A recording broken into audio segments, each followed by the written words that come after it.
Estamos de volta, hoje com o Daniel Alveno, fisioterapeuta, especialista em comunicação de notícias difíceis, tutor do programa de residência multiprofissional em urgência e emergência da Unifesp, Universidade Federal de São Paulo, e coordenador do curso de fisioterapia na Anhanguera Educacional.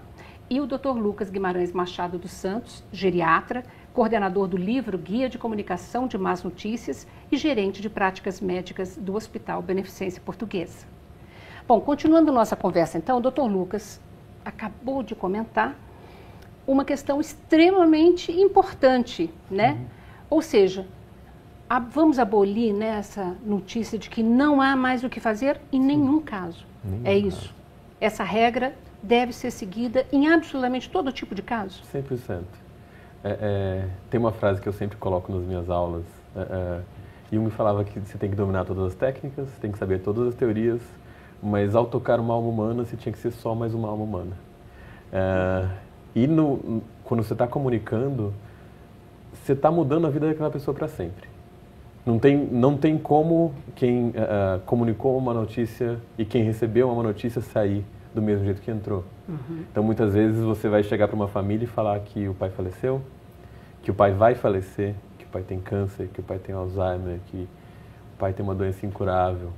E aí, todas as vezes que as pessoas recebem uma notícia, elas têm uma chance de ressignificar a vida inteira delas. De olhar para a vida de um jeito diferente. De procurar uma coisa diferente. E a melhor coisa que a gente pode fazer quando a gente está em contato com isso, que vai mudar completamente a vida de alguém, é só ser humano. Eu acho que a melhor dica que a gente pode dar para qualquer pessoa é: seja o mais humano possível quando você for comunicar. E se coloque no lugar da pessoa. Vai ser difícil, vai ser dolorido para quem está falando, mas a maioria das vezes, quando você consegue entrar nesse ponto de vista de compaixão de verdade, quando você termina de dar uma notícia, as pessoas te agradecem. O desfecho é isso que o Daniel estava falando. Muda completamente. As pessoas falam: doutor, obrigado. Obrigado porque eu acabei de falar a pior notícia que você vai receber na sua vida. E em relação a isso, é muito interessante de ver os residentes que passam, né? Às vezes R1 de clínica, que estão passando pela primeira vez lá na enfermaria, eles falam isso: puxa vida, aqui é um lugar onde as pessoas morrem e as famílias agradecem. Né? Então, a gente sempre tem o conceito de que comunicar más notícias faz parte, sim, do dia a dia do profissional de saúde, mas muitas vezes aquele paciente vai ser mais um na nossa vida, não no sentido pejorativo, mas é o nosso trabalho. Mas é o trabalho de o nosso vocês, trabalho. né? Agora, quem recebeu essa notícia, talvez nunca mais esqueça daquele momento. A gente pode esquecer que deu uma notícia ruim, de uma forma ruim ou de uma forma boa, no dia seguinte ou na semana seguinte a gente já esqueceu. Mas aquela família vai lembrar de você para sempre, seja ruim ou seja bom. E esse lembrar para sempre, né? Quando a gente recebe uma má notícia, a gente nunca esquece mesmo. Inclusive, a gente não esquece o portador. Né? Então, imagino que nem tudo são flores, né? Nesse momento. Imagino que tem gente que acaba reagindo com raiva, né? Com negação, e que, inclusive, culpa o portador da notícia.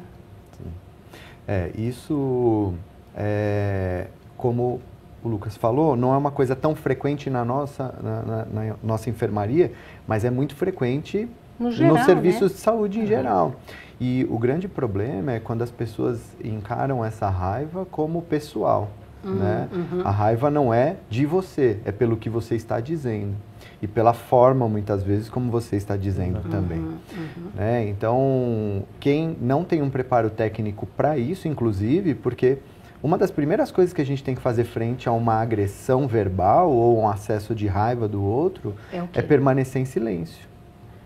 E aguardar um pouco para que essa raiva seja expressada, lógico, sem violência física, né? Mas qualquer coisa que você rebater nesse momento vai ser usado para aumentar ainda mais a agressão verbal e tudo mais.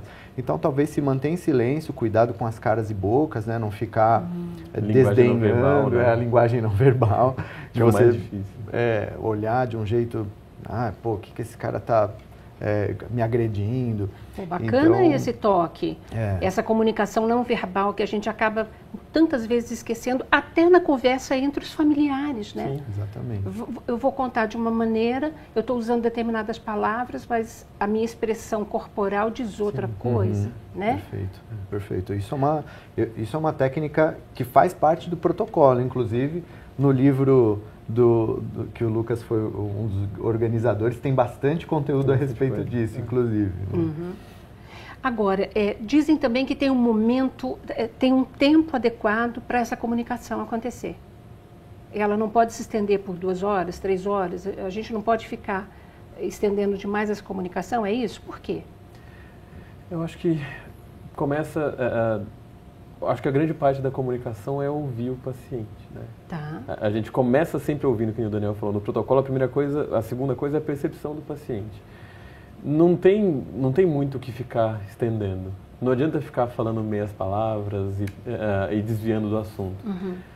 Tem que ser uma linguagem direta, acessível para o paciente e não tem por que você ficar estendendo muito mais. Isso vai só prolongar uma conversa que não tem demanda para tanto. Olha, você sabe que eu até tinha selecionado aqui, 1847, o primeiro Código de Ética Médica, que dizia que a vida de uma pessoa que está adoentada, que está fragilizada, né, ela pode ser diminuída nessa qualidade de vida e a vida, o tempo de vida, inclusive, não só pelas atitudes, pelos avanços ou não que a medicina hoje nos proporciona, mas pelas palavras. Né? Pela forma com que a gente comunica, né? Então, eu queria, com 2 grandes especialistas, vão aproveitar, porque eu já recebi inúmeras perguntas de telespectador que não sabe. Eu recebi a notícia difícil. Puxa vida, minha mãe tem Alzheimer e não tem cura. Que prognóstico terrível. Como é que eu comunico o resto da família? Vamos... Né, tentar ajudar também com dicas de como é que a comunicação não só pode ser recebida, mas comunicada no entorno, né? Porque são pessoas leigas. Sim, né? Sem dúvida. Fala, pode. Eu acho que uma das coisas importantes é pedir ajuda de quem está comunicando. Então, a responsabilidade não pode ser de um familiar. Ele não tem o conhecimento técnico para passar tudo que precisa ser passado. Vão ter dúvidas que ele não vai saber. Então, no meu consultório, via de regra, eu falo, olha, a notícia é essa, vamos marcar uma reunião com o restante da família? Traz todo mundo. Já aconteceu na enfermaria de cuidados paliativos a gente fazer uma reunião com 14 familiares. Uau! 2 médicos, o Daniel estava junto com a gente, 14 familiares numa sala, porque todo mundo tinha suas dúvidas, todo mundo tinha suas incertezas, todo mundo tinha alguma demanda. E aí, quando você senta, você não coloca a responsabilidade para quem está recebendo, que está fragilizado também. O importante é que tem alguém que esteja preparado para fazer aquilo. Então, eu sempre sugiro de trazer os familiares, sejam eles quantos forem, para conversar tudo. E faz diferença, né, na prática. Total diferença. E isso dá para ser feito em consultório, dá para ser feito no próprio hospital. Precisa ter boa vontade também da equipe. Né? Porque não é fácil você juntar todo mundo, marcar um horário, para achar um espaço para estar todo mundo nesse lugar. E como a gente falou, né? Ter um tempo de meia hora, 1 hora, para conversar sobre e tirar todas as dúvidas desse paciente e dessa família. Agora, é muito legal que isso não é um papel que cabe só ao médico, portanto. Quanto mais tiver envolvido uma equipe multi, melhor? Eu, como não médico, né, eu acho que é muito legal eu poder expressar isso, porque tem muitos profissionais que não são médicos que falam, não, isso eu não quero participar, ou querem participar e ficam, poxa, mas o médico não me chamou para essa reunião, fica chateado porque eu acho que eu tinha como contribuir e o médico não me convidou. Então, assim... Primeiro, quando se trata de um diagnóstico, prognóstico médico, o médico tem que estar presente e óbvio que tem que conduzir essa comunicação. Psicólogo é um profissional muito importante de estar presente também, principalmente quando a gente já percebe que as famílias são um pouco mais difíceis emocionalmente, e isso absolutamente normal e esperado dentro de um contexto de doença grave. E quem mais vai participar dessa reunião? todos os profissionais que tiverem algo a contribuir tecnicamente para ela. Então, vou dar um exemplo. Se o meu paciente, ele vai para casa, nós estamos falando de deshospitalização de um paciente que vai para casa precisando ser aspirado, ou precisa transferir ele com auxílio, o fisioterapeuta precisa estar presente. Até para explicar como fazê-lo. Tecnicamente como fazer isso, né? Se eu estou falando de um paciente que precisa de técnicas para deglutir, posicionamento para poder comer de forma mais adequada, precisa ter uma fonoaudióloga dentro da reunião. Nutricionista. Um nutricionista, perfeito. Então, assim, quando nós falamos quem mais vai participar e você acha que você tem que participar, a gente não pode ficar esperando que o médico nos convide. Vamos conversar com o médico, chama o médico, porque às vezes o médico ele não se atentou a isso, pura e simplesmente. Ele não deixou de te chamar porque tem algo contra você. Ele foi ensinado desse jeito, ele acha que aquilo tem que ser feito por ele. E quando você se coloca à disposição, muitas vezes as coisas mudam e você se aproxima muito mais da equipe. Isso acontece de uma forma muito legal na equipe que a gente trabalhou e trabalha até hoje. Eu acho que isso vem de uma mudança na medicina. Eu ouvi essa expressão, os médicos estão descendo do Olimpo, sabe? Os médicos ficavam isolados, eles achavam que eles eram os únicos que tinham que ser detentores de todo o conhecimento.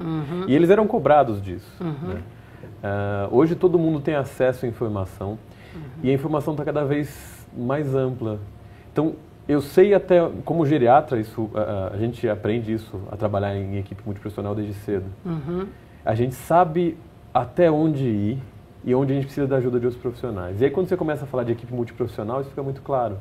Que você vai juntar os saberes. Vai ser a nutricionista que vai falar da dieta, vai ser a fono, vai ser o físio, vai ser a enfermeira que vai falar do curativo.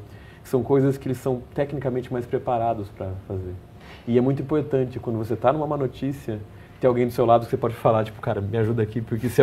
E é muito comum isso na reunião, você olha e fala, cara, me ajuda aqui porque eu tô com dificuldade. Claro. E é normal ter dificuldade. E é normal, né? Normal. Cada um com a sua especialização, né? E imagino que essa possibilidade da equipe multi acaba também tranquilizando muitas vezes as dúvidas do próprio familiar que está recebendo aquela notícia. Né? Como é que eu faço o curativo? Como é que eu administro essa dieta? Meu Deus, eu não sei como fazê-lo. Meu pai andava, agora ele não anda mais. Como é que eu vou pôr ele na cadeira de banho, por exemplo? Né? São problemas muito comuns, você falou dos telespectadores, realmente são dúvidas muito comuns da população.